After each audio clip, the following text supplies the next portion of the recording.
Hi friends, welcome to my channel. ഇന്നത്തെ recipe sukhiyan എങ്ങനെ ഉണ്ടാക്കാമെന്ന് നോക്കാം. വൈകിട്ട് ചായയുടെ കടിക്കെല്ലാം പെട്ടെന്ന് ഉണ്ടാക്കിയെടുക്കാൻ പറ്റുന്ന ഒരു പലഹാരമാണിത്.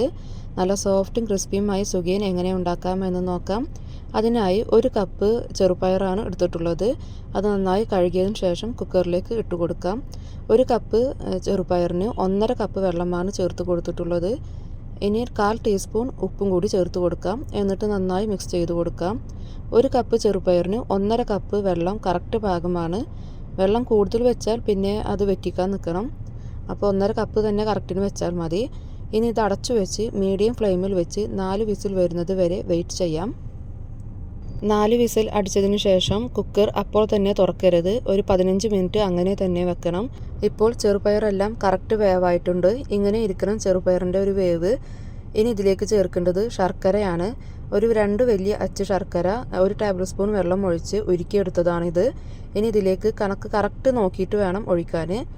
ആദ്യം തന്നെ ഞാനൊരു 3 ടേബിൾ സ്പൂൺ ശർക്കര ഉരുക്കിയത് ഒഴിച്ചു കൊടുക്കുന്നുണ്ട്. പിന്നെ ബാക്കി നോക്കിയിട്ട് ഒഴിച്ചു കൊടുക്കാം.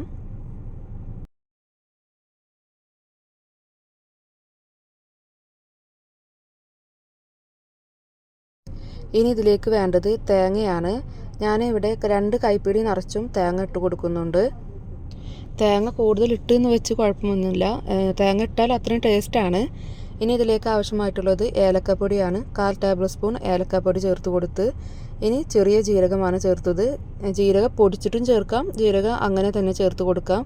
ഞാനിവിടെ ജീരകം അങ്ങനെ തന്നെ ചേർത്ത് കൊടുത്തിരിക്കുകയാണ്. ഇനി ഇത് നന്നായി ഇളക്കി കൊടുക്കണം. ചെറുപയർ നന്നായി ഉടയാനും പാടില്ല, എന്നാൽ ഉടയും വേണം. അങ്ങനത്തെ രീതിയിലാവണം ചെറുപയർ വേണ്ടത്. ഇപ്പോൾ നോക്കുമ്പോൾ ശർക്കരയുടെ അളവ് കുറച്ച് കുറവാണ്. അപ്പോൾ 2 ടേബിൾ സ്പൂൺ കൂടി ശർക്കര ചേർത്ത് കൊടുത്തിട്ടുണ്ട്. ഇപ്പോൾ ഇതിലേക്ക് ടോട്ടൽ 6 ടേബിൾ സ്പൂൺ ശർക്കര പാനിയാണ് ചേർത്ത് കൊടുത്തിട്ടുള്ളത്.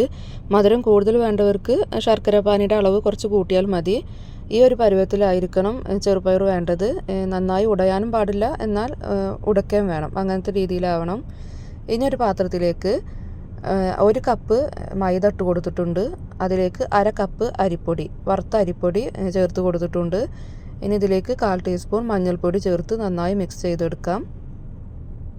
ഇപ്പോൾ നന്നായി മിക്സ് ചെയ്തെടുത്തിട്ടുണ്ട്. ഇനി ഇതിലേക്ക് ഒഴിക്കേണ്ടത് വെള്ളമാണ്. വെള്ളം ഒഴിച്ച് നന്നായി മിക്സ് ചെയ്തെടുക്കാം. ആദ്യം തന്നെ 1/4 കപ്പ് വെള്ളം ഒഴിച്ച് കൊടുത്തിട്ടുണ്ട്. നോക്കിയിട്ട് വേണം വെള്ളം ഒഴിക്കാൻ. ഒറ്റയടിക്ക് തന്നെ വെള്ളം ഒഴിച്ച് കൊടുക്കരുത്. ഞാനിപ്പോൾ ഇതിലേക്ക് ടോട്ടൽ 1/4 കപ്പ് വെള്ളമാണ് എടുത്തിട്ടുള്ളത്.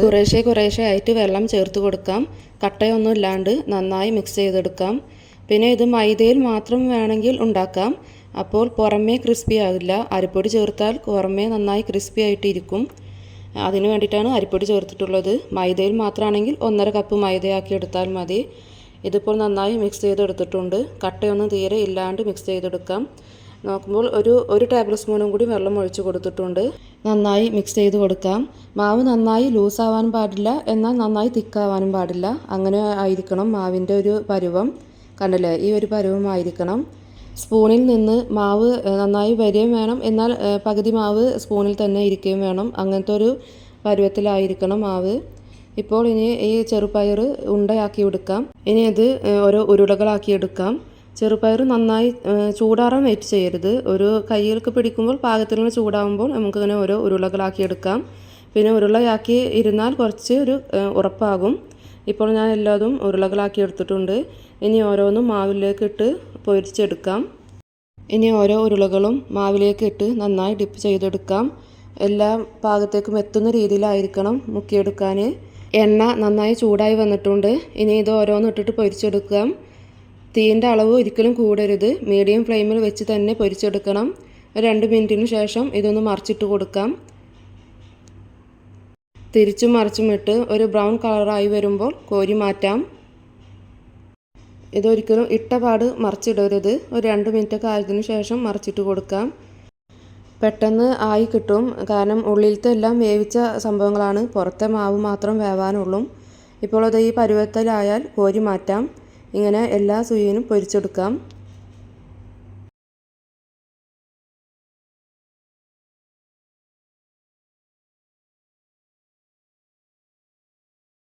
ഇപ്പോൾ സുഖിയനെല്ലാം പൊരിച്ചെടുത്തിട്ടുണ്ട്. ഉള്ളിൽ നല്ല സോഫ്റ്റും പുറമേ നല്ല ക്രിസ്പിയായ സുഖിയനാണ്. ഇതെന്തായാലും നിങ്ങൾക്ക് എല്ലാവർക്കും ഇഷ്ടമാവും. പെട്ടെന്ന് ഉണ്ടാക്കിയെടുക്കാൻ പറ്റുന്നൊരു പലഹാരം കൂടിയാണിത്. ചാനൽ ആദ്യമായി കാണുന്നവരാണെങ്കിൽ സബ്സ്ക്രൈബും ലൈക്കും ഷെയറും കൂടെ വരുന്ന ബെല്ലൈക്കൺ കൂടി പ്രസ് ചെയ്ത് ചാനൽ സപ്പോർട്ട് ചെയ്യണേ.